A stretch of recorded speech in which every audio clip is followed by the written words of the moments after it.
Uh, Today, I have the pleasure to introduce Professor Kenneth King, who was director of the Center of African Studies and professor of international and comparative education at University of Edinburgh for many years. He's now emeritus professor in African Studies and international education. King has taught, conducted research, and provided consultancy services for the OECD, the World Bank, UNESCO, the Economic Social Research Council, among others. His international research and consultancy work has been conducted in a number of countries, including Kenya, Ethiopia, Canada, and at the University of Edinburgh. In today's session, Professor King is going to focus on China and India's higher education cooperation with Africa. Thank you for joining our virtual forum, Professor Kenneth King, and the digital floor is yours. All right.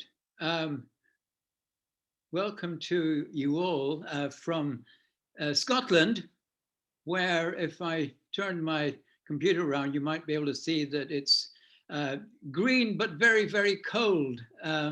May yesterday morning at 3 degrees as I went into Edinburgh. So this is not a very warm spot yet, unlike where some of you guys are located.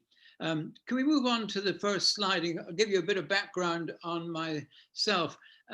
I found Sinfrey's analysis of what he was trying to do suggestive, because there are lots of concerns about decolonizing and decentering the discourse. And I thought, well, I might have a word or two about what I tried to do when I was perhaps your age. I'm not giving away my own age at the moment. So my PhD, which is a bit of a giveaway, I suppose, was on something that has continued throughout my life, a concern with the discourse and language in which the aid business carries on. So I was lucky enough to find, completely by chance, 2 volumes which were on the first education commission ever to visit sub-Saharan Africa, 1920. And what I found surprising was that it was proposing not higher education, but something that they were calling industrial education as something particularly suitable for Africa. So I was intrigued by this, and especially when I found inside the document, inside the 2 books of the commission, I found that there was recommendations about Booker T. Washington's institute called Tuskegee as a particularly appropriate approach for Africa. So I realized this was this is an example of a very early suggestion about policy transfer. The idea that something in the American South, the Deep South so-called, was particularly appropriate for Africa. The report's director, I think, was a rather provocative kind of character, and I think he reproduced for Africa some of the divisions about the future of African Americans, arguing that African Americans were different in nature and capacity from Europeans. A colleague who wrote a very influential book on Kenya called Norman Lees got the director actually to say that, which I've put on the screen there. And so the report argued in brief that the educational conventions of Europe and America needed adaptation. That's the key word in this document, adaptation to what it called the diverse conditions of primitive groups in Africa. That's on page 16. This is written up in a book that was published 2 or 3 years after my PhD, and it may even be available in universities nearby. Can we move on to what I'm really going to talk about? I thought it was worth mentioning that first interest that I had in analyzing language, the language in which you discuss suitable education. Those of you who, one of you comes from University of Western Cape in South Africa, and you will know very well the history of the attempt in South Africa to decide that the education of Blacks in South Africa should be fundamentally different from the education of whites or colored folk. Should be look under Bantu education. So although we're not going to talk about that, I thought it's worth having that background on language and on the careful use of language if we're going to look at what I'm concerned with here, the locating knowledge transfer, KT, within the politics of what I'm sure some of you will know well is called South-South cooperation. That is said by those countries who engage in it, two of which we're going to look at today, China and India. That is a discourse which they feel is fundamentally different from the traditional aid discourse, the discourse which I think Sinfrey Makoni is asking us to interrogate critically and look at what is the language behind aid. And as you can see here, the discourse of South-South cooperation rejects that North-South donor-recipient language and doesn't use the word aid, but talks about the importance of countries benefiting from the direct experience of successful development by other countries through training and through access and empathy, an emphasis on people to people, not expert North-Southern recipient. And one of the key words that you find in a huge amount of literature in India as in China, talking about Africa, is the importance of mutual benefit, i.e., we're not aiding you, you're not our recipient. This is something that benefits India and benefits China, our engagement. And the importance is particularly in that notion of learning from each other, i.e., the knowledge is not all on the side of the one partner. That's why South-South cooperation is emphasizing that knowledge transfer is two-way, okay? And it's also a very important dimension is this notion of solidarity. So we can perhaps generalize by saying, and you'll see it in the slides that follow, that SSC, South-South cooperation, focuses more on higher education capacity building rather than on these colonial notions which we talked about in our first slide. The notion that there's a very different future for one set of partners from the other. We try the next slide. Now, something about the history of, on the Indian side, you'll see that India's organizations for being involved in South-South cooperation, like the ICCR, they're not recently founded. These go back to just after Indian independence in 1947. And the ICCR, which is a scholarship body, a cultural body, has always had a strong emphasis on HRD, human resource development. And don't forget, you can find African students are in India even before independence. One of the illustrations of what I was saying about learning from each other can be found in what the first Prime Minister, Nehru, said on the anniversary, actually on the first day of Ghanaian independence, you may recall 1957.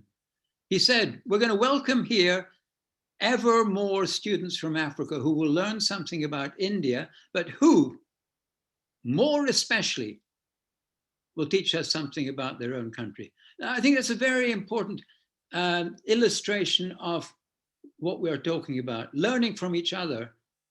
Now, you may critique that in the chat we have later and say, well, that's just blah, blah. But that is a very important dimension of Nehru's approach towards development. And you can see that on the China side, the first African students going to China came in fact from Egypt in the same year as Egypt started its diplomatic relations with China. The students were going to China before the Cultural Revolution, which you may recall distracted China tremendously for about 10 years. Very importantly, India's Technical and Economic Cooperation Body, ITEC, was founded in '64. And people have argued that that soft power initiative, that initiative for making India's cooperation available to the wider world, was probably because of the border war, where India had suffered really quite a massive defeat at the hands of China. Let me just see if this works by myself moving it. Could you just try the next slide?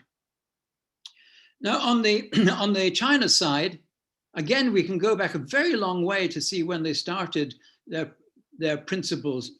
Zhou Enlai actually used the term aid, although, as I said earlier, the term foreign aid is usually not used by folk who are talking the language of South-South cooperation. That goes back a long way, but it too captures, like India, the discourse of mutual benefit and particularly important non-interference, self-reliance, and technical mastery. So that is very similar, as I said, to what ITEC in India is doing. India is involved with Commonwealth countries in the Colombo Plan. But, you know, if you look carefully at who's getting India's aid, you will notice that, in fact, India's neighbors get a lot more of its cooperation, including human resource development, than does Africa. We may want to come back to that to look at what is actually going on there at the moment, because, as you know, India is in the middle of a very dramatic crisis in respect of COVID at the moment, and its aid or cooperation with Africa in respect of COVID has been put on hold. Let's try the next slide. So here are some of the dimensions of India's, we're talking higher education, some of the faces of India's human resource development or knowledge transfer for Africa. Key elements of that are long-term scholarships and short-term training. We already mentioned support to African students. One of the first things that they did in the area of South-South cooperation. But, you know, if you look at the numbers, the ICCR's long-term Africa scholarships, they're only about 250 annually. They did rise to 900, but look carefully. A single country in the neighborhood, Afghanistan, gets more awards. They get 1,000 awards today, more than the whole of Africa. So there is an imbalance there that we may want to return to and ask about how important really Africa is in the overall perspective of India. However, there are a very large number of short-term training awards where people come from all over the world, the developing world particularly, for short-term training courses. What are they? 2 months, 1 month, on every kind of area, 300 different courses. Some of them actually are for defense training. 2,000 are for defense training, whatever that might mean. And 11,000 are in civil subjects. Everything from agriculture to election monitoring. And I think probably Africa gets the bulk of these short-term awards, even if they don't do so well on the long-term scholarships. It's quite important to look at what is the total number of foreign students, international students going to India. It's very hard to get the data on this, but I think there's roughly 47,000 worldwide. And notice that the majority are self-funded. Probably the ones which are supported by government are only about a third of that, about 16,000. A question to ask ourselves at this point, as we wrap up looking at India, is this just one way, thinking of what Nehru said about learning from each other?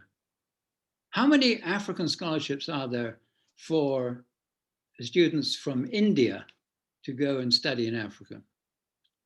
I wonder if anybody, our friends from Cape Town and elsewhere, have a reaction to that. Let's try the next slide. One of the main mechanisms that India has developed, I think India would not admit to this, but I think India is following China here. China set up in the year 2000, and maybe China is following Japan, a series of summits where they invited significant numbers of heads of state from Africa to come and talk about what India was going to do for Africa. In the India-Africa Forum Summit. Now, that's usually to do with what India is giving to Africa. It's not so much, as I said before, about India's two-way teaching and learning with Africa. They did offer in the first of these summits, the first of them, as you can see there, was 2008, which is 8 years after China's first big summit with Africa. And Japan's first big summit with Africa was even earlier, in 1997. However, a lot of institutions were promised to Africa. These were Pan-African institutions. But to be honest, very few of them have actually arrived. It would appear, and here's a comment about aid, which maybe some of you would like to react to. It seems that bilateral agreements would appear to have worked better than those which went through the African Union. So there are some excellent Indian initiatives like the Kofi Annan Center of Excellence in IT in Ghana. I don't know if we have any Ghanaians listening in, and others in Kenya and in Mauritius. I would argue that by far the largest and most successful human resource development knowledge transfer initiative was this Pan-African e-network proposed by President Cullum back in the year 2000. It promised to connect a large number of the top public and private universities to the whole of all the African countries, North and South, not just Sub-Saharan Africa. And it provided awards to some 22,000 African students over a sort of 7 to 8 year period. That I think is what would, for those of you who want to look at a major Indian initiative supporting higher education, access to the top universities in India, both in medicine and in many other subjects, including education. That's a very interesting initiative. It's been relaunched just a couple of years ago. And it is interesting enough, they've dropped the Pan-African name, and they've now got, maybe this is the influence of Prime Minister Modi's BJP party. They're using Hindi, E-Vidya Bharati and E-Arogya Bharati, meaning Indian global education and Indian global health. This is rolling out large numbers of scholarships online, not going to India, online. And so far, 18 African countries have signed up to this. We don't know very much yet about what's happening, but because it's online, we assume it's not affected by COVID. Let's try the next slide. But there's also cultural diplomacy and soft power. Apart from these global education and global health, which are from the Ministry of External Affairs. There are also free online courses to study in India, face-to-face from the Education Ministry. But of course, these face-to-face courses, along with the ones I was talking about 5 minutes ago, the short-term training, they've all been COVID affected. And we can, if there are people who are interested in that, we can see what the impact has been of COVID on higher education. There are Indian cultural centers, only 5 in Africa, and there are in a number of African universities, there are no less than 9 Indian studies worldwide. In NGOs, a couple of the best known NGOs in India run courses in or for Africa.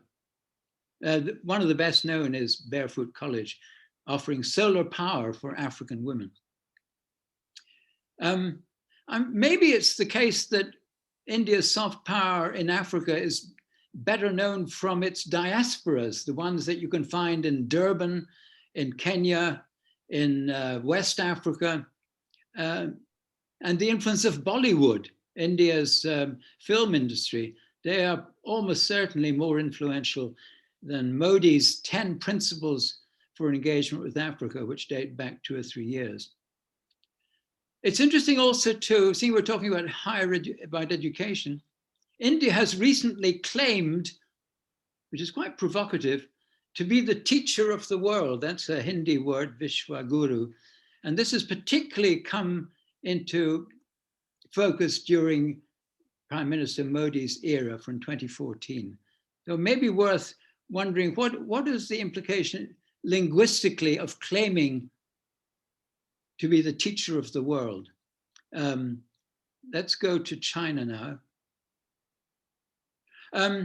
I told you about the India-Africa Forum Summit. The parallel for China is this very influential Forum for China-Africa Cooperation. It's already met 7 times. All African countries are invited, but only if they agree to the One China policy. And only one country in Africa is still connected to Taiwan, and that is Eswatini. The old name being Swaziland, I think. So the FOCAC summits have been running, for almost since 2000, so they've been running for almost 20 years. And India's ones have only had 4 3 so far, and the next one in a couple of years' time. But I'm sure those of you who've been following China and Africa will have noticed that China has developed a new worldwide initiative called the Belt and Road Initiative, BRI. A large number of countries have signed up to it. And it would appear to be at almost 44, plus the African Union, have become partners in this initiative. Again, it's something that you can follow up online if you are interested, because there are educational implications of the Belt and Road Initiative, very large ones. We can come back to that if there are any questions. Let's move on. Now, China has been, every FOCAC conference, it has expanded the long-term scholarships as well as the short-term. You can see the numbers here are really quite significant, 50,000 in the present triennium, and a large number of short-term training pledges. You may recall that India was offering Africa quite a lot of those, but China is offering 50,000 for Africa alone. These are courses offered in English and French, and some are even in Arabic.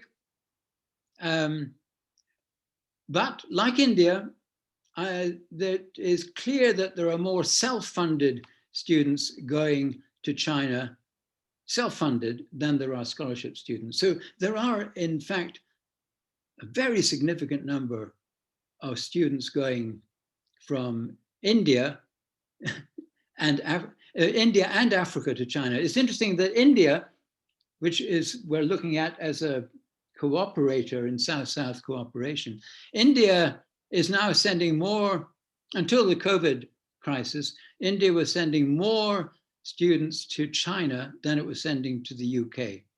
That, for the first time, that was 2 years ago.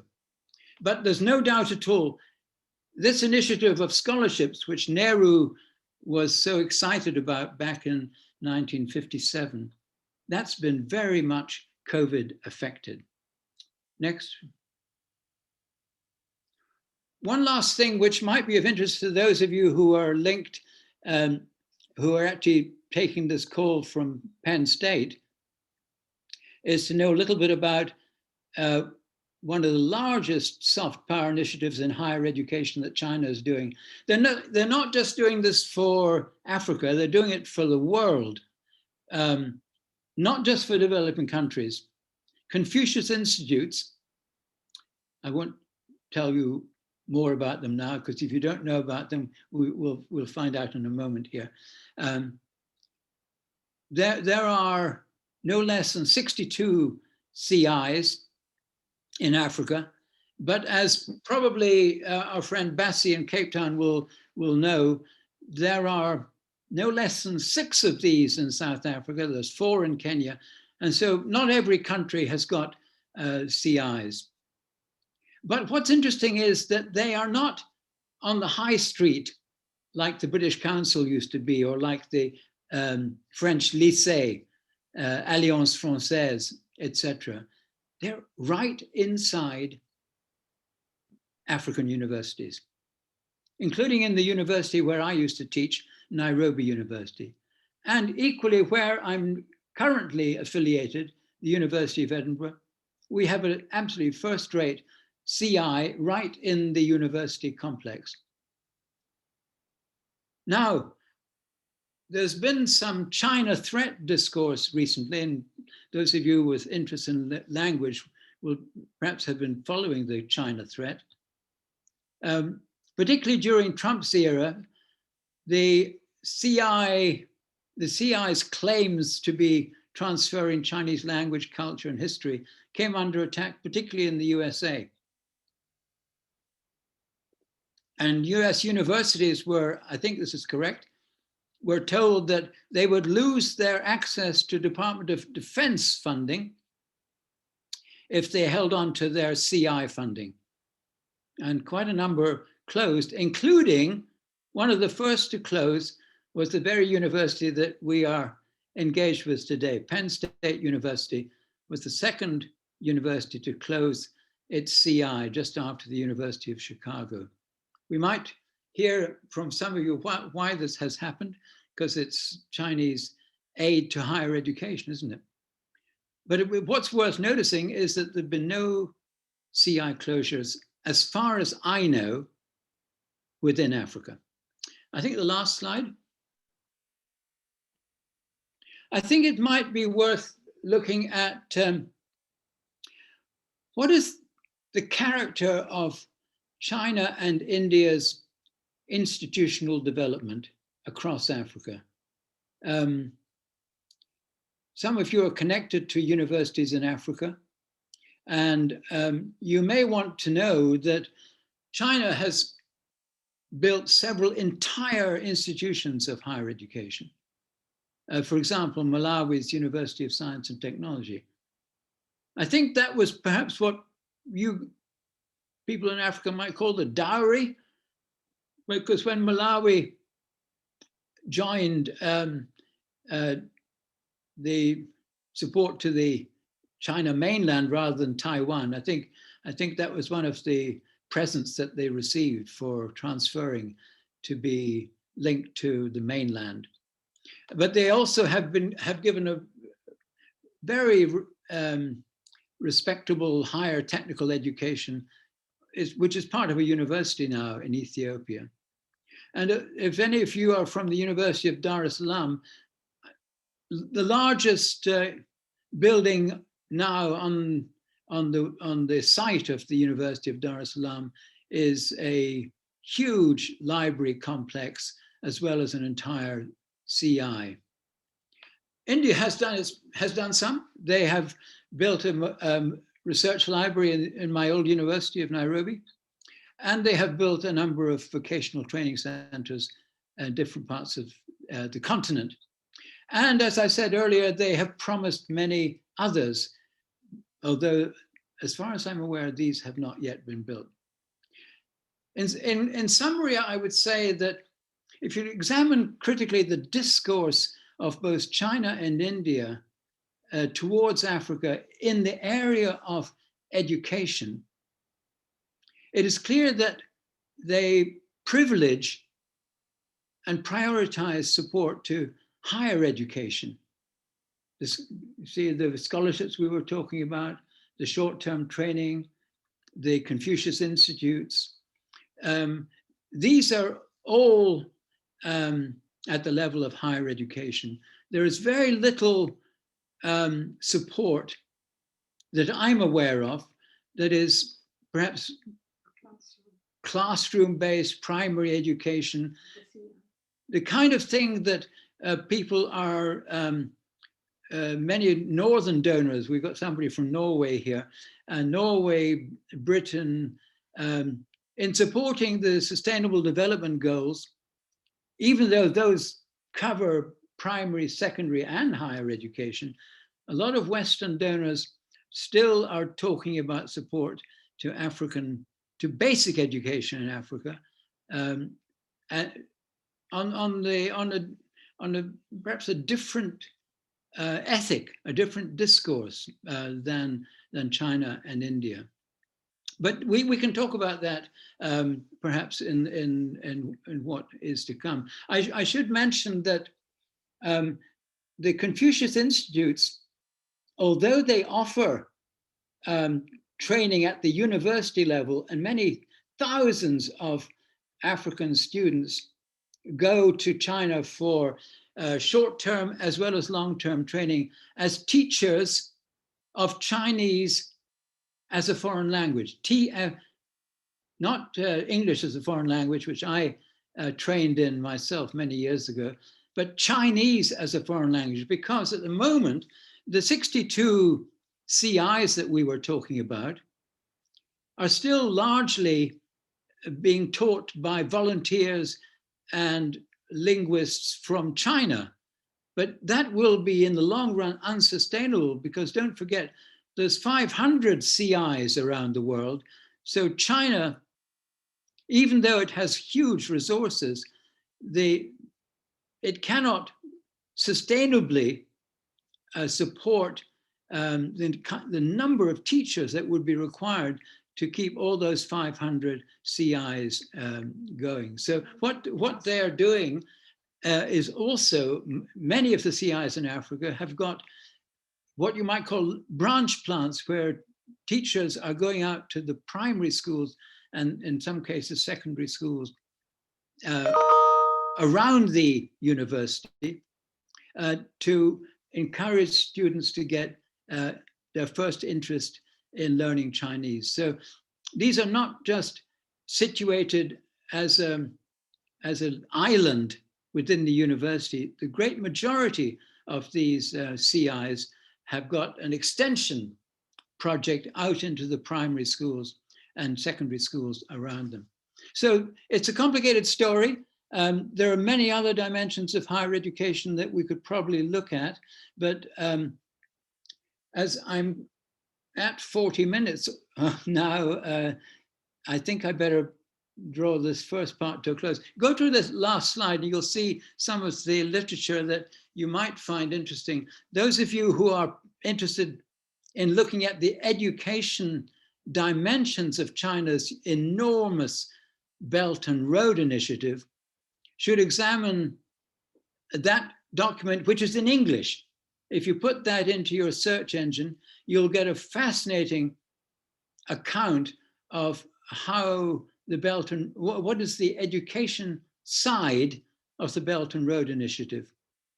If you go to the bottom, you can see what was the title of my PhD, and a very important piece, those of you who are interested as in the language of aid, you should look at the book by Maudsley, where she examines what is that process of changing from being a recipient to a donor? What's some of the language? And we tried to look at that, as you will recall, on our second slide. Let me wrap that up for the moment and see if we move to the second phase.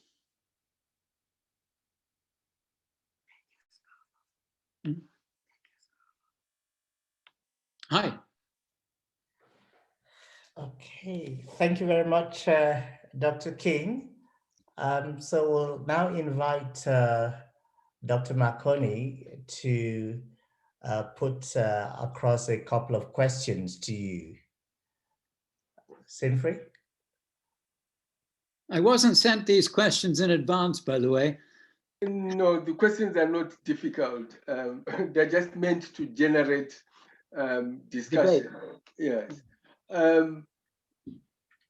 You've talked about the discourses that are used by the Chinese government, for example, when they're talking, the Chinese and Indian government, when they're talking about aid and aid discourses.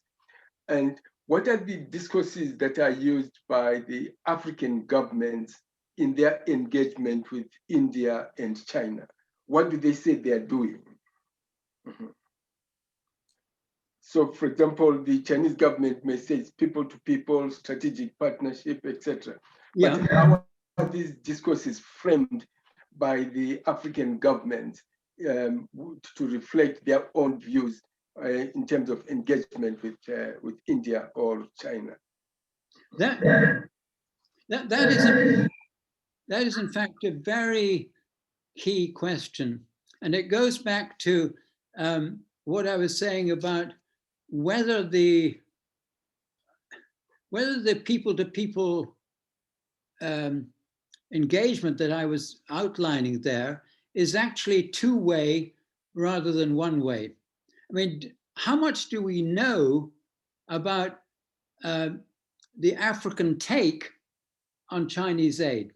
How much do we know about the African take on Indian aid? And we do know from a very good study, which I can send round the group later, we do know from a study by two scholars in Hong Kong about, they did a sort of 7-8 country study of African perceptions of what China was doing.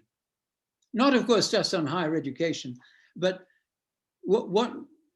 and that comes out relatively positive in terms of African perceptions. That was done by talking to a wide range of people in Africa, including African students in universities, African lecturers, as well as people in NGOs and so on.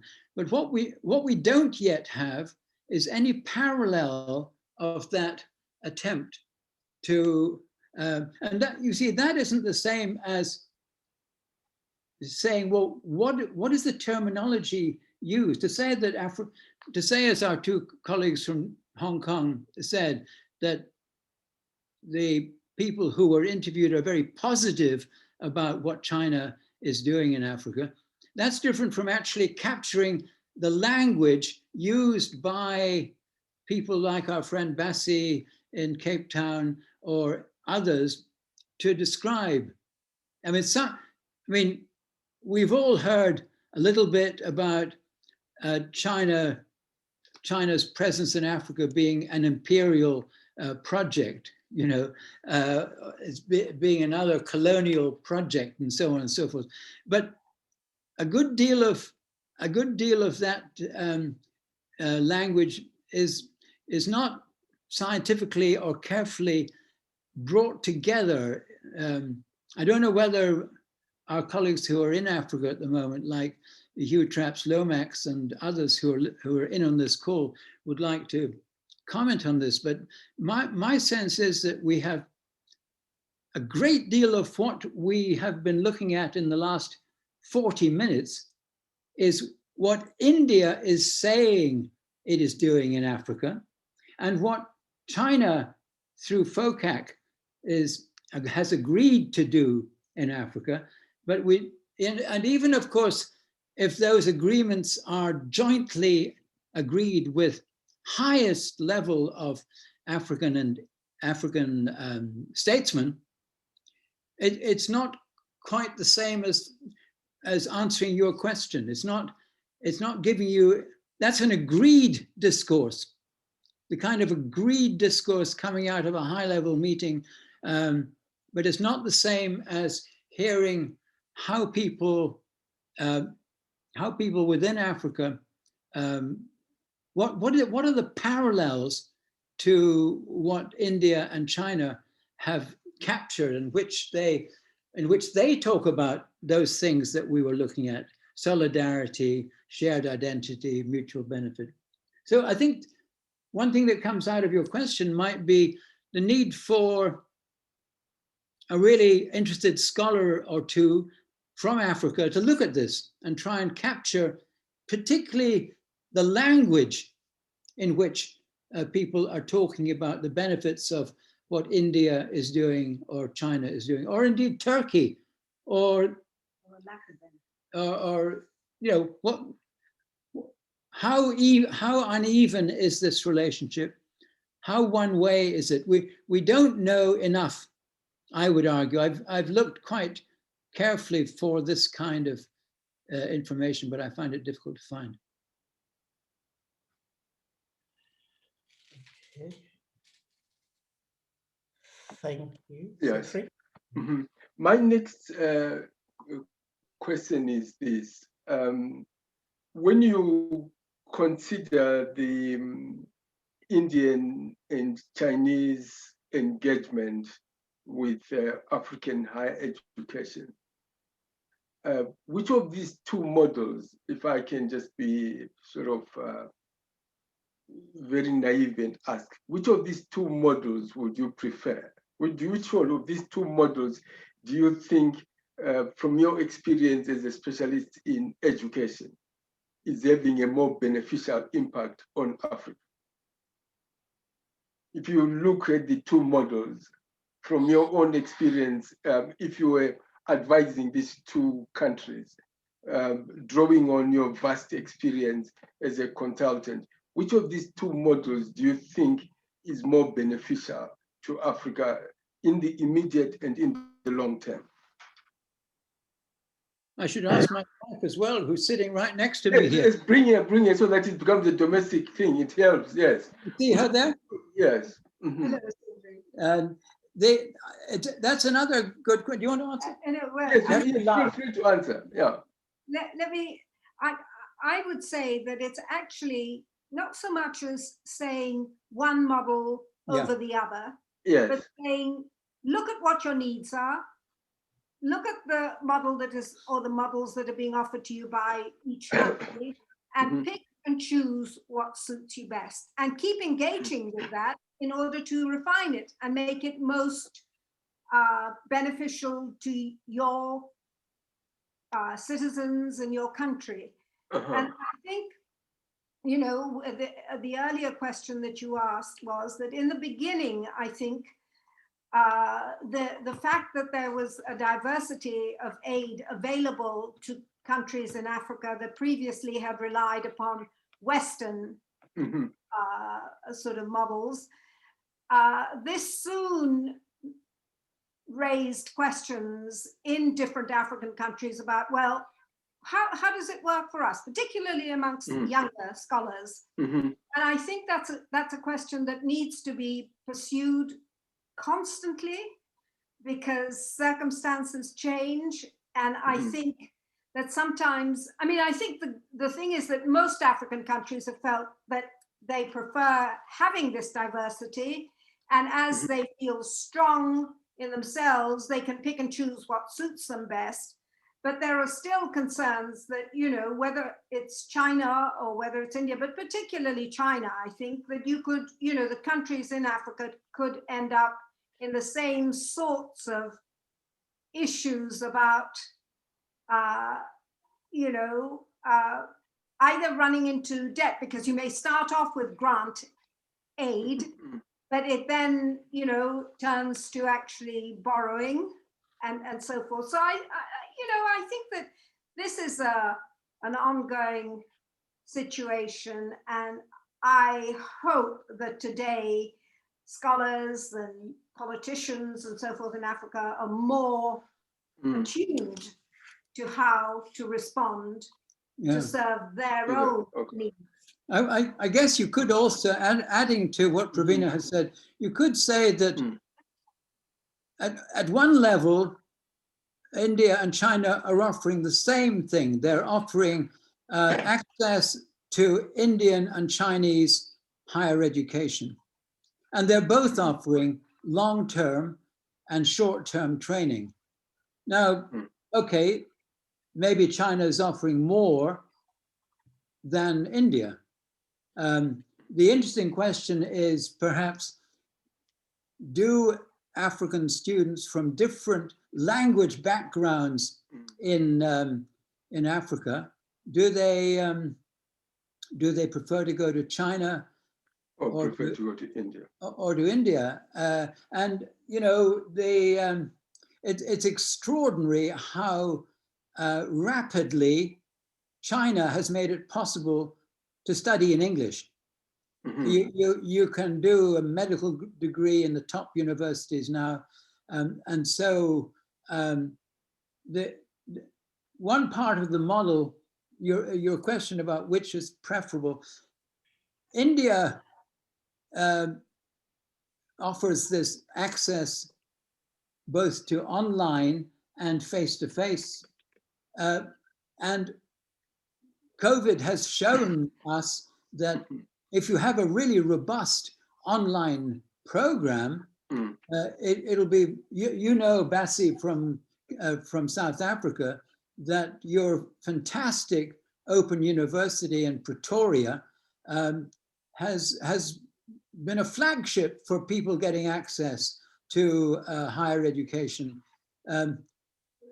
Even before it was possible for Africans to get access to higher education in their own countries. So it's difficult to, it's almost difficult to call it a model, Sinfrey, because each of them have the same components, but they don't have this sort of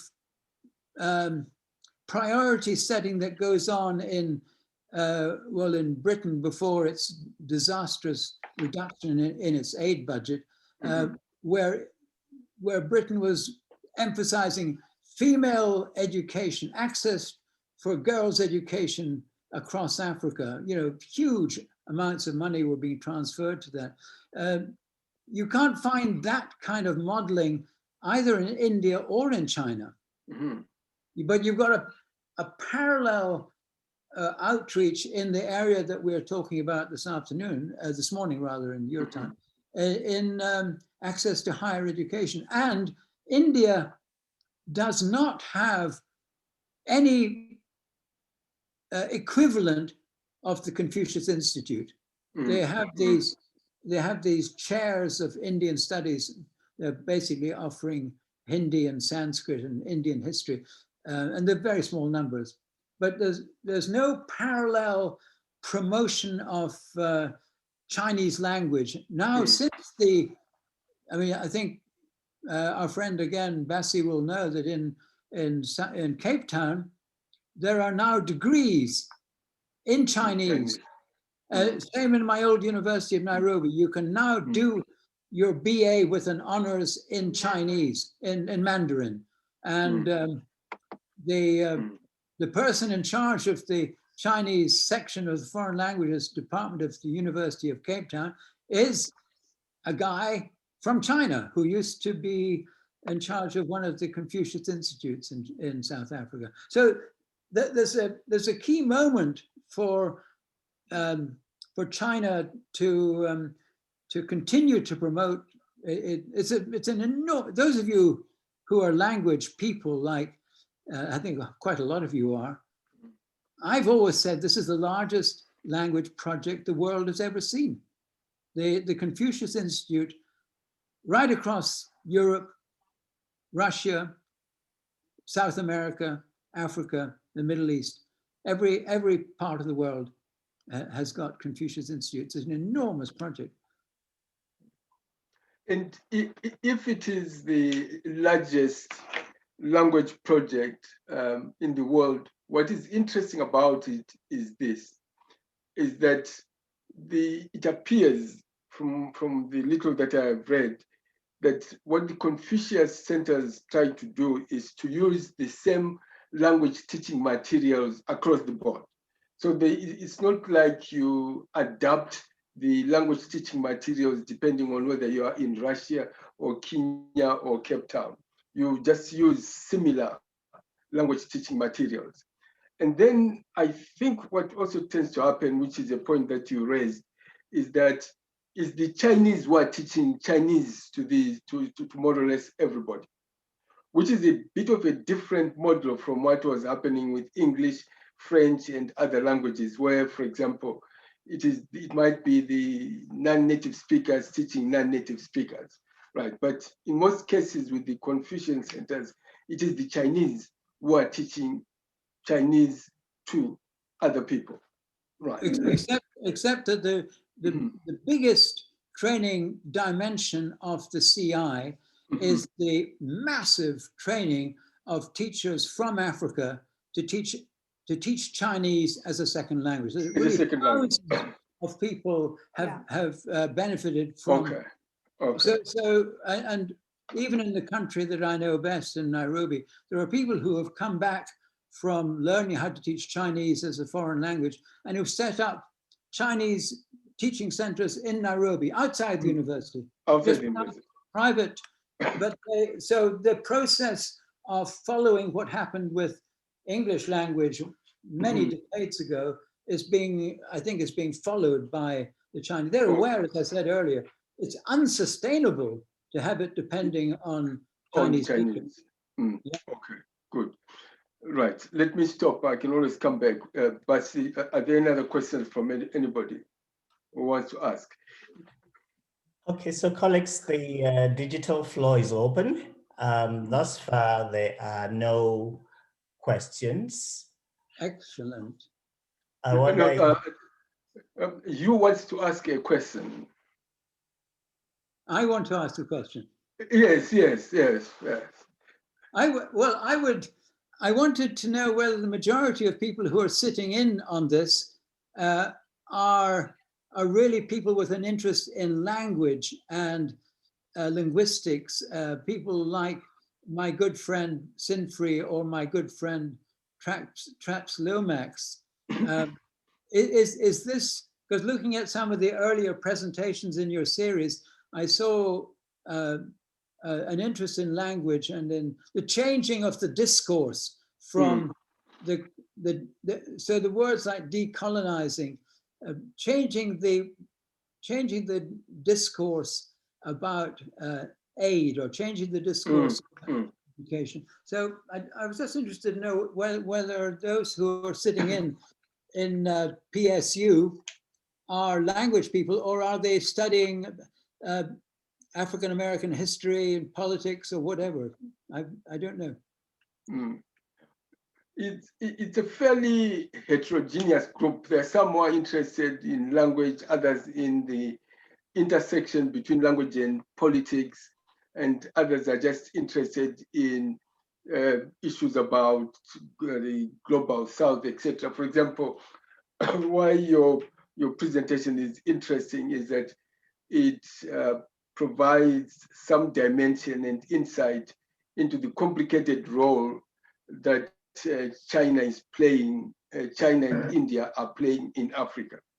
For example, the question that I wanted to ask you to sort of explore a bit further was, what are the political significance of the fact that you were raising that India seems to invest more of its resources on higher education in the countries neighboring it than it does on Africa, whereas China seems to have this other global vision, right? What does it show about the image that India has of itself as a power within that region? Well, I think that's a very good question. For those of you listening who know the Indian subcontinent, you will know that there is one country next to India which is not receiving Indian aid, and that is Pakistan, of course. So it may be that Pakistan is one of the reasons why so much Indian aid is going into the neighboring countries.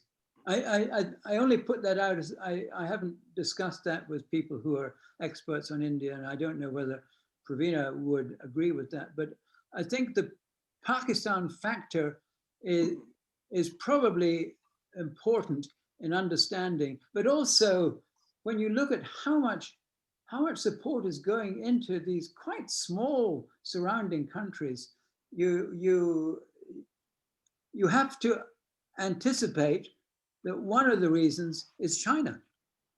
One of the reasons is that China is putting so much cooperation into Myanmar. It is putting a lot of support into Pakistan. So part of the aid game seems to be a contest and a competition between these two neighbors, the neighboring countries, China and India, and can only be explained. I refer to the fact that India's main instrument for cooperation in aid is a direct result of its failure in the border war in 1962. ITEC is a direct result of India's failure in. I don't know if you. No, but I would also add that in fact both Japan and China also invest a lot of aid and development money into the countries, their neighboring countries, and that is a political and strategic reason. You know, keeping good political relationships with the countries that surround you is very important. I think the difference as well is that whereas India probably in relation to African countries has gone through the African Union or has favored perhaps countries where it has former Indian citizens living now in those countries, whereas China has really invested in all African countries as long as they follow the principle of one China policy. So, but I think that the other thing is that India will readily admit, whether you're talking to somebody in the Ministry of Foreign Affairs or in the Ministry of Education, that the resources that China has just so far outweigh those that India has, that, you know, if India doesn't see it as a competition, they just simply see it partly as a South-South cooperation initiative, which is really based on very sound principles. And then, of course, there is the more political one where, you know, a seat on the Security Council, et cetera, is also plays a role. And I think what will be interesting is what happens in the next few years, now that, you know, there seems to be a growing movement towards, you know, putting China into one political sort of sphere and India into another. And so I think there will be other kinds of developments, and in the end it will be African countries that will have to decide, you know, what suits them and what works for them best. It's an interesting question that Deianira has put on the chat box, saying what triggered this cooperation in the case of India and China, and and I think that's quite an interesting historical question. It is the case that India and China both started recognizing that they needed to analyze Africa very much at the same time as African studies were being set up in USA and UK. It isn't that they came very late to the game. The study of Africa is back in Chairman Mao's time. It starts, and as I said earlier, the encouragement by the ICCR, the Indian Council of Cultural Relations, to invite people to visit India goes right back to the late 40s and early 50s. Those of you who know Kenya will know that one of the opposition party politicians, Odinga Oginga, went on an ICCR trip in the early 50s to India and was very impressed indeed. So some of the same modeling as goes on behind the Alliance Française or the British Council or the Goethe Institute is clearly there in the eyes of these people planning cultural cooperation, to expose. I think the key thing that the Chinese, perhaps even more than the Indians, feel is that exposure to what China has done is extraordinarily influential. That lies behind these tens of thousands of short-term training courses. It is, for many people going there who may only have seen Chinese working on in Africa's roads or Kenya's railways or building towers in their capitals, to see Shanghai or to see the Beijing or the Temple of Heaven, to see the history of the country is extraordinarily powerful and influential. So there is still so that is not dissimilar to what used to be the case with the British Council and other European cultural cooperation agencies. Okay, thanks a lot. We do have a question from Sangeeta. Sangeeta? Is it on the chat line? No, it isn't. I'm live. Okay. So thank you for this. This is not an area I work in, and since you were wondering, so I'm an anthropologist and I have a very multidisciplinary background. So I dabble in a number of different things. The area that you're working on, I mean, you started off by talking about language used to describe education, and that got me thinking. So I'd like you to talk to us about the book you mentioned, Maudsley, 2012, From Recipients to Donors. And I'm not sure whether that book discusses the major language diversities of all three regions you were talking about. So that's my first question. And the other is, I was intrigued by both the title of your talk and also the presentation. You are using two nation states and an entire continent. I normally look at India in terms of it being a continent on its own. So you're saying China, and you were saying India, and then Africa. But what about the geopolitical diversity of that continent?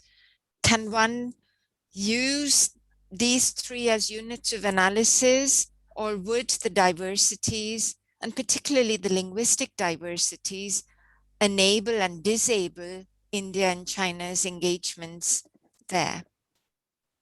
No, I think you're absolutely right to refer to the tendency that I'm afraid we all have. I did use the term SSA, sub-Saharan Africa, in one or two of the slides.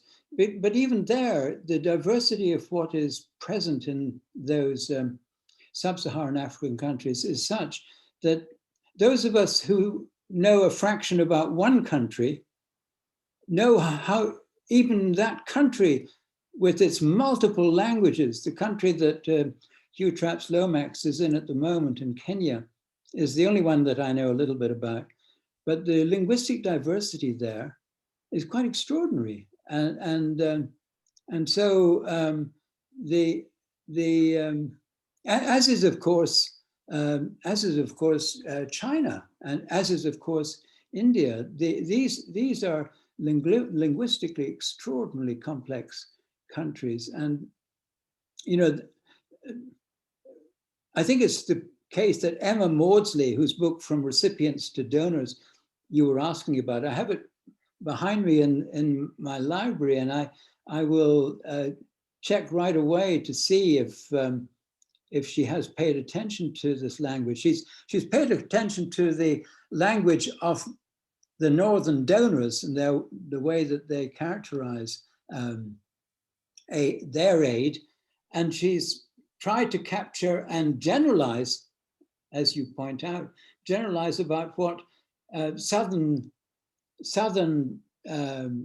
South-South cooperation countries tend to use. I think it's a valuable contribution to understanding what is quite a perhaps important difference in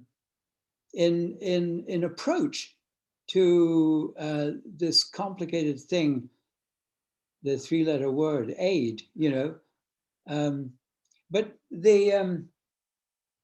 so I'm not sure to what extent she goes further in this. I'm in touch with her very regularly, so if you rephrased your question for her, how would you put it? So the question would be in terms of, since the title says, doesn't give me anything, but your comment earlier on when you talked about that was the book is on language and aid.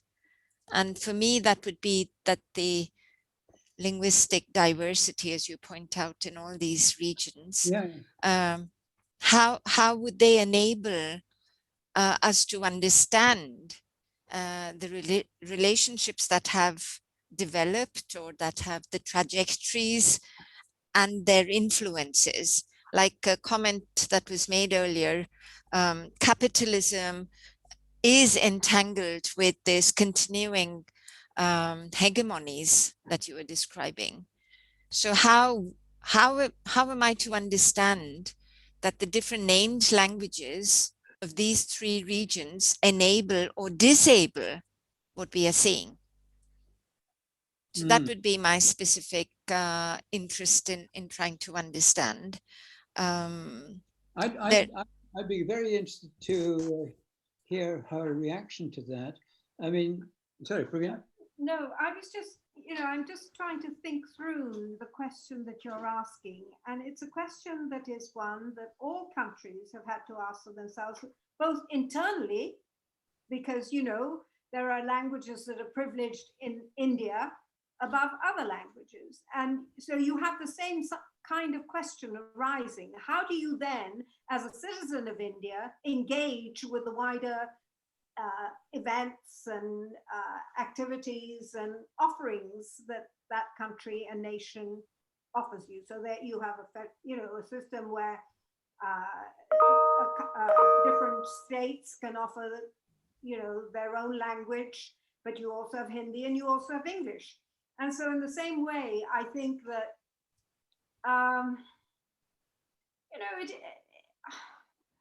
the Chinese are doing it differently from the Indian sort of country, from India, in that they very rapidly realized that if they were going to be international players, they had to, offer courses in English so that students from Africa, they offer some courses in French as well, taking account of that. But how far will a country go?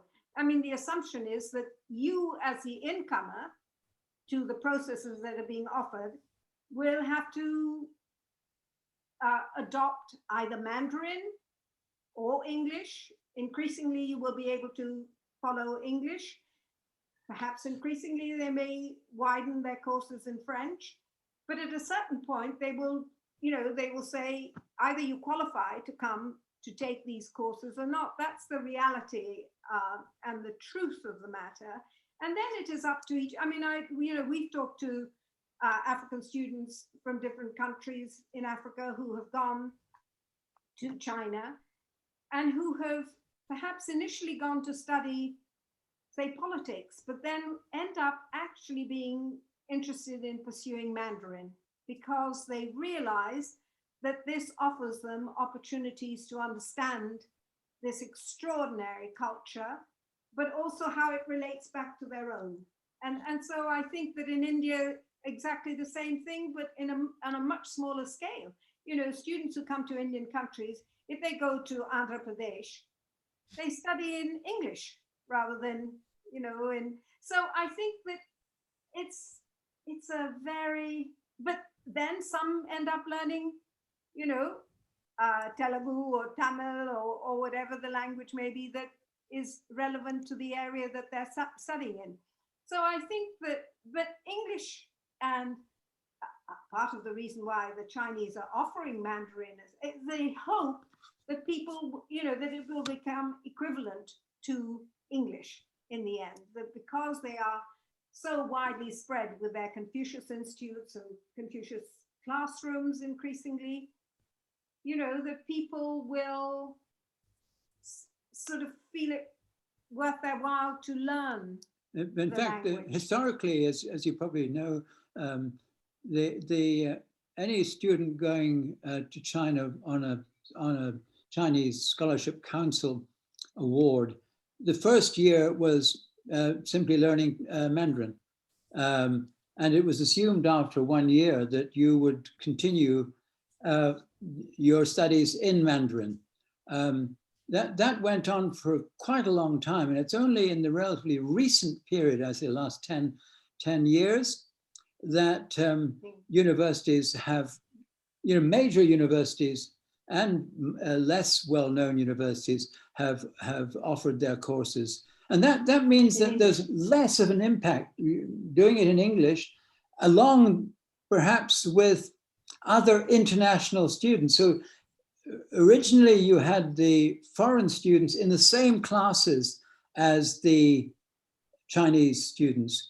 There has been a tendency for the international students, including those from the different African countries, to be studying in an international stream, which I think means that there's less impact of being part of a Chinese university. Okay, thank you. We have a couple of other questions. Let me see how many I can take in one fell swoop. Okay. Chanel would like to know why the focus for both countries has been on higher education, when, for instance, the priority in some of these countries has been around basic education. So that perhaps raises a further question, which I think Attila is addressing. In spite of this discourse of solidarity, just how altruistic is this relationship? What are the possible economic underpinnings of this relationship? I think those are very good. These are very good points. You could argue that the sustainable development goal, which is concerned with education, has been created by a process which privileges access to higher education and complete secondary and higher education, whereas quite a number of donors, including those in Scandinavia, would argue that the priority for many African countries is to provide primary education and lower secondary education to the great majority, many of whom don't have it. Very large numbers of particularly poor people don't have primary education or lower secondary education. You could argue that there is an elite agenda driving aid. And you could argue then that the difference between North and South, as we've been using these terms, is less obvious than, is less clear, because in many so-called developing countries, and I would include perhaps India in this, the great majority of those who are running the country are concerned with what I would call the elite agenda in education. They send their children to, in India, they send their children to private English-speaking schools. And the same is true in the countries that I know best in Africa.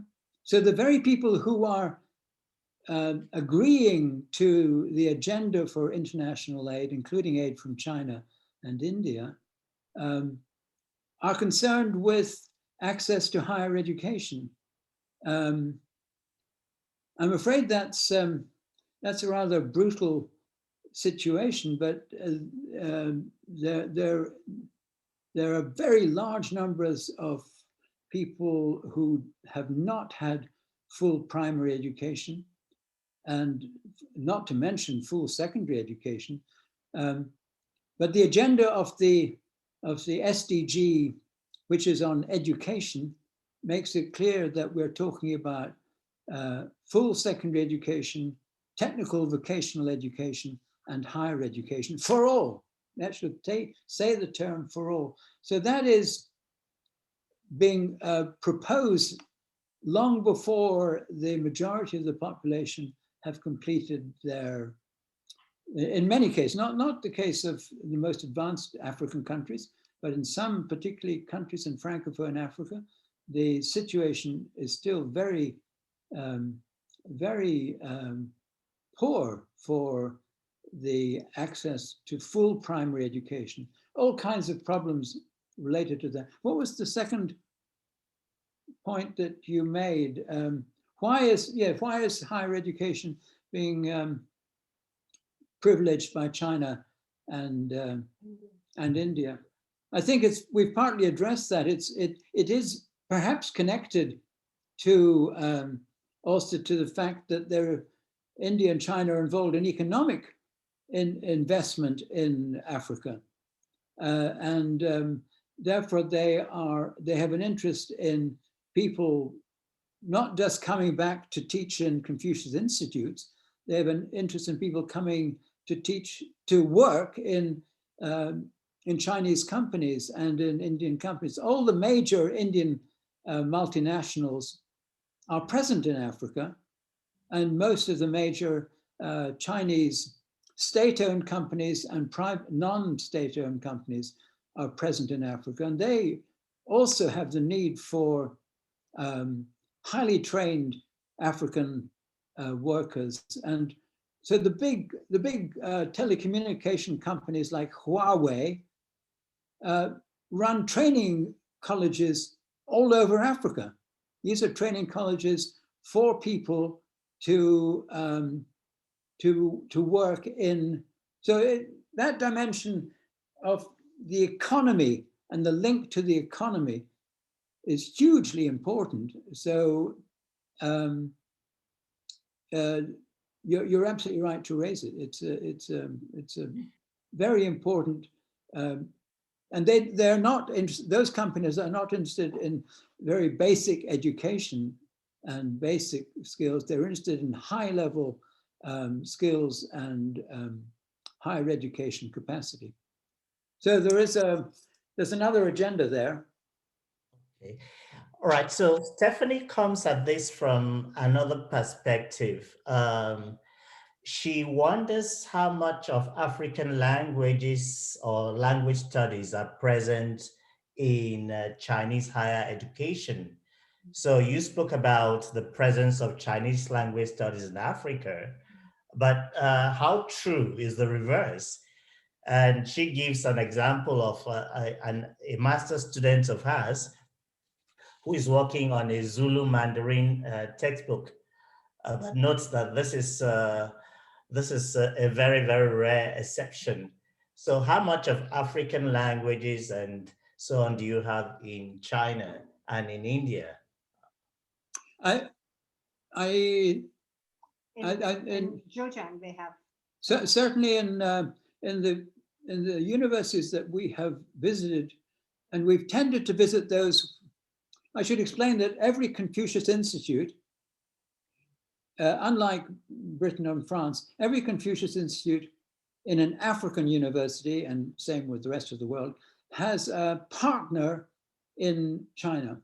That's one of the great attractions, because the people who are coming to help you set up the CI in Nairobi or elsewhere are coming from the same university, and that university is where the Kenyan members of staff or language teachers will be going. There are certainly capacity in China to learn Swahili and Arabic, certainly, and also one or two of the major languages in Nigeria are taught. It's something that has been discussed by, there's a whole series of African studies centers in China which have been set up over the last 10 years. And some of those are certainly aware of the importance of this this greater equilibrium between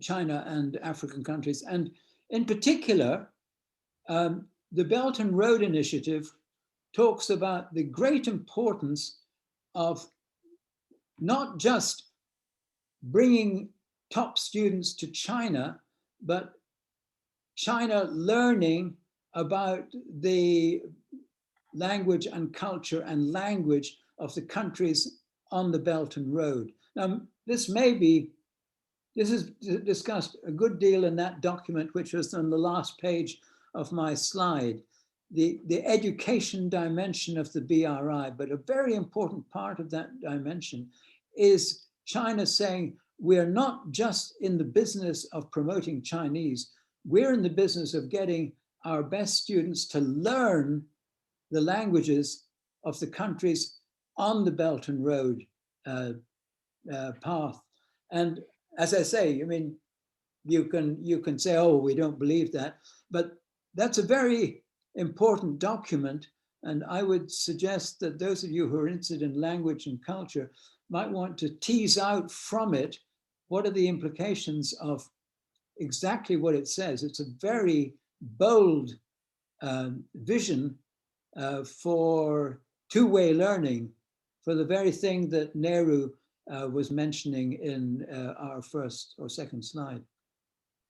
Okay, thank you. Just before we round up, I'll ask Desmond shortly to put his question across to you, but there's this other question requesting you to speak to how students are recruited, say by China, for the online and institute programs.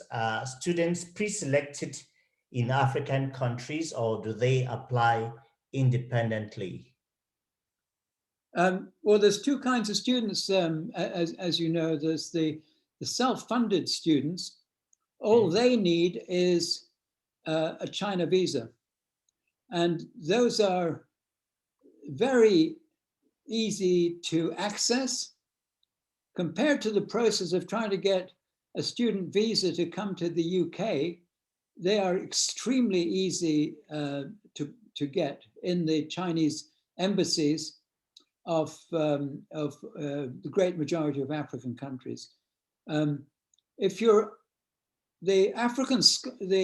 China's offer of scholarships, and the same is true of India's offer of scholarships, are advertised in whatever is the main ministry that may not be the Ministry of Higher Education, but a ministry for, and copies of those advertisements are meant to be put around all the ministries so that people can apply. They first therefore have to get an okay from their own ministry, and then they go and get a China visa. I have to say that the speed with which China in particular works on this is extraordinary. India does the same with its scholarships. And I think one of the things to watch out for now is access to free online degrees, which are available through these schemes that I referred to briefly in the slides. These of course, get round the problem of COVID, and some of them, a particular number of these, are completely free in the sense that you don't have to pay for your examination at the end.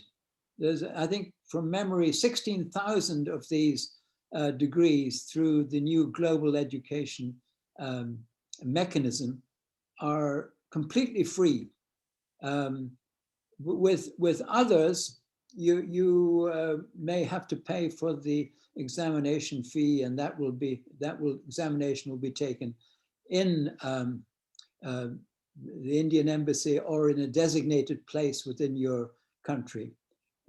So there are some very interesting things that can be pursued here, but I think that is the case. That of course there are always some people who manage through connections to get selected to go for a scholarship, but certainly the process appears to be relatively open. Okay, so thank you very much. Desmond, you have the last word. Well, I'll be terrified to have the last word. There are many, many wiser people on this call, so I'll probably raise some comments/questions. And before I do that, I wanted to return to the very first question that Simfrey asked about the African perspective. Yeah. I should perhaps preface this by saying that I do not actively study China-India relation to Africa, although part of my dissertation research was on India. But as someone who works within the orbit of comparative and international education, I'm usually sensitive to the ways that these kind of conversations fit within the larger corpus of work that I think comparativists deal with. And the interest in what Simfrey was asking then is that there is a tendency to often present a narrative about an absence of evidence of certain ideas or issues whenever we're talking about Africa. But when we're talking about the West or perhaps elsewhere, we often have that evidence. I was just looking up information about what some political leaders in Africa have said about China. Paul Kagame in Rwanda, for instance, the Ghanaian president, Akufo-Addo, and so forth. And it seems like they have an active conversation about China's involvement in Africa. And I wondered what sort of evidence we might be looking for when we're trying to understand the African perspective on these conversations. Do these have to be, for instance, an explicit policy document? Or could they be just comments that politicians are making from the African context that might give some indication of how Africans are processing these relationships? But to get to my questions, so a couple of times the word development has been used in these conversations, and I'm curious about what that's referring to. That is, do we imagine, for instance, that all societies have an equal or similar interest in something called development? And what does that mean? And who has the stake in advancing that thing we call development? And can we have those that conversation without paying attention to the broader historiography of social change, especially in the African context, including the role of the nation state in that process? In my work, I tend to be very suspicious of the nation state in its capacity to represent people, especially in the African context that I pay very close attention to. So I wonder if there is any historiographic justification for looking beyond the state and state action in understanding these relationships. And on that note, I like that Attila asked the question about the economy. That is, can we think about these educational exchange or relationships without the broader cultural, economic, political engagement?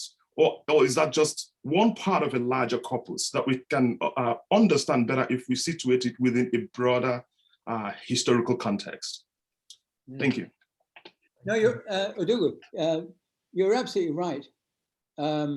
You've got to. I mean, when I was looking at with my wife, when we were looking at China's aid and soft power in Africa, we sought to look at how education was inseparable from the from what scholars had been focusing on, which was the extraordinary infrastructure dimensions of China in Africa, and to a lesser extent, commercial, economic. The same is true of India. It isn't therefore, it's somewhat artificial therefore to talk about India and China's engagement in higher education. What have they been doing in higher education without understanding what are the connections with the much larger sphere of economic development. That economic development is not, you were saying, is not state driven. It necessarily, it's driven in the case of India as much by the private sector as by the Indian state. Okay, the Indian state and the Chinese state have these FOCAC and IAFS summits, but beyond those summits, something which might be called development is going on under a whole series of other initiatives. The NGO community would call it something different. The private sector would call it something different. But to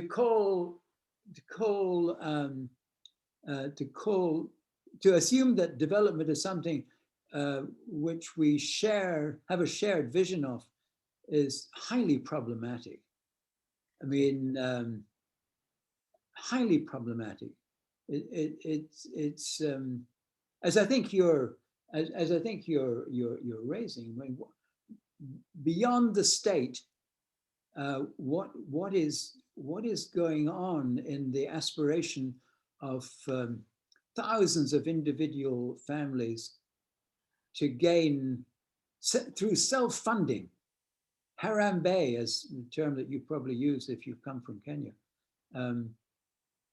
self-help in education, whether in China, India, or Turkey, or elsewhere, is a very key. That individual development, family development, and so the ambit of talking generally about development as if it's a shared concept, and to use the term developing countries and more developed countries, highly problematic.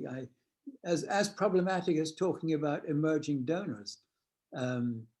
The so-called emerging donors have been engaged in what we've been discussing this afternoon from as early as DFID or USAID. They've been engaged during Mao's time and before with Africa in many different countries. So it's a conversation that requires history. It requires knowing how the aid discourse has altered as it has shifted from being a construct of the Western missionary organizations and Western governments to being one that is owned by the independent countries of Africa. So, I mean, your question goes to the heart of our conversation. Pravina? No, but I would also add that I think what you were also suggesting was that, you know, there is sort of development as a sort of state to state idea and notion, and then there's the individual and family and community senses and notions of what development is about. And therefore, you know, noticing that there are more privately funded students in China or in India. They have a notion about what they want out of it for their own development, in quotes, you know, if you want to look at it, or their smaller communities and then the wider communities that they live within. But, you know, we are all stuck, aren't we, as academics or journalists or whatever it is, with certain key words that then become kind of fixed and sometimes don't allow for porousness, whereas I think it is a constantly porous, both in terms of concept and ideas as well as in practice.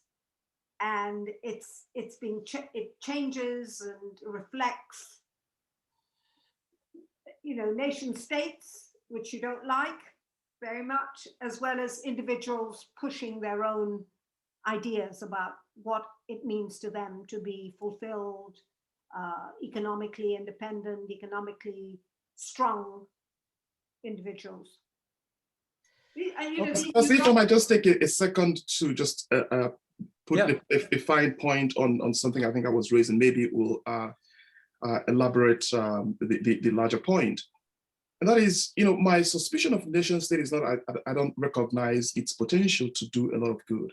It is that when I immerse the discourse and practices of the nation state in history, it's not just talking about the ideals that the nation state could aspire to, but what we know about the origins and the practices of the nation state, there isn't very much to be optimistic about. And this is not just looking from the African context, it's looking broadly speaking. For instance, if you look historically, the idea of mutual benefit, the language of mutual benefit was actually very prevalent in the establishment of imperialism. So when you were talking about the notion of adaptation from the onstart, that was intended, the language was that this was supposed to be beneficial to the African context, but also they were concerned about how that process would benefit Europe and so forth. If we think about what's happened in the 20th century coming forward, I don't see very much of African governments, to be, again, specific in the context I'm familiar with, that take on the project of developing their society and are able to carry that on successfully. Whenever we see the language of collaboration or partnership, including with the West, it is only often in language that is the beautiful language. I mean, you see this in the UN, for instance, the beautiful language about partnership and so on and so forth. But when it comes to practice, whenever any African government, or perhaps even to look at Latin America and elsewhere, whenever they make a commitment, a deep commitment to support the interest of their own people, things don't seem to go well. This is how the CIA, for instance, have been involved with the removal or assassination of many elected politicians across the world. So I think the idea of the nation state being actually committed to anything we call development, to me, is fundamentally questionable. And I think that the notion of how people are trying to negotiate and navigate that history is a more viable question for me to understand. That is the coloniality of this process, to me, seems to be fairly stable. It is how people are shifting their positions to navigate through that seems to be a more active and attractive area of inquiry, because that's very diverse and splintered in many ways. Okay, thanks a lot, Desmond. We unfortunately have gone well beyond our advertised time. Right. So what's left for me now is to say a very big thank you to Professor King and to the King household for sharing their intellectual resources with us today. I am also very, very, very pleased to announce that a few moments ago, our host, Dr. Marconi, just received some very good news. He has been promoted to full professor at the Penn State University. So we are exceedingly. Congratulations, Siegfried. Well done. Thank you so very much, everyone. And Denira, would you like to take over to announce who our next guest will be? Sure. Just give me a second.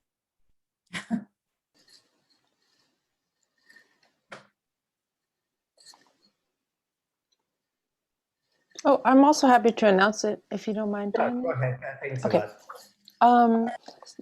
So our next guest is going to be presenting on May 21st at 9 a.m. So we're actually having a colleague of Dr. Kenneth King's, also from the University of Edinburgh, presenting.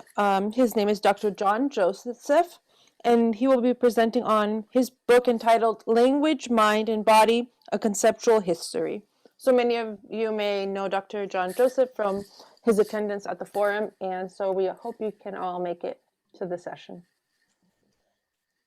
Thank you very much. Thanks everybody for spending your morning, afternoon, and evening with us on the forum. We look forward to our next forum, and have a wonderful day. Thanks very much, Bessie. Much appreciated. Welcome. Thank you. Thank you so much, everyone. Thank you. Thank you. Bye. Thank you. I haven't seen you. Well, let me see Hugh before he goes. Oh, he's gone. There's him. No, it's gone. Thank you. Thank you very much, sir. Thank you very much. Thank you very much. Thank you. Bye-bye. Nice to see you. We'll keep in touch. Keep in touch. Do come back to Cape Town. I'd love to.